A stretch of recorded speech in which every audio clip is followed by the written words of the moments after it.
Leading up isn't kissing up. It's reducing friction. Sometimes we end up with a leader who is above us on the wire chart. However, they're not nearly as competent as they should be. So we end up doing what I call leading up, which means we have to kind of guide them in the way to better lead us. Now, how can you do that without acting like a butt kisser? First of all, this leader is probably overwhelmed already with whatever is on their plate. They don't need you bringing them extra problems you can't solve.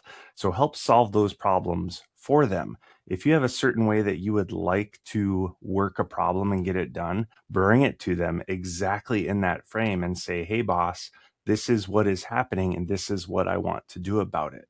Does that seem like a bad idea? And let them give you a simple, nope, go. Sounds good to me. And then you can execute your plan the way you want to with your boss's approval. You just took something off of their plate, but still allowed them to lead and didn't undermine them. Now, you can't always do that. Sometimes you're going to have to go to your boss with things that you cannot solve.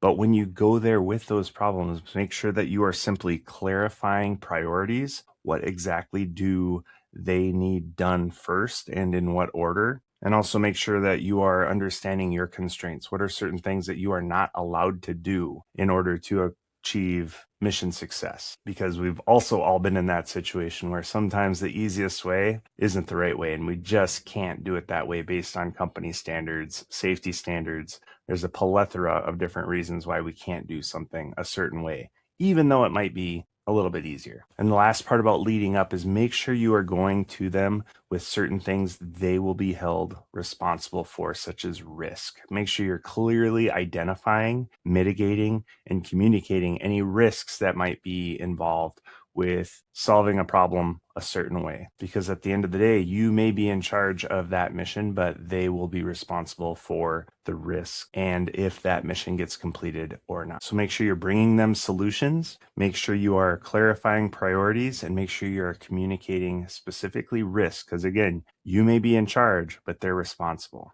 for whatever happens. And that should help you leading up. I'm JVD. Teach it, coach it, lead.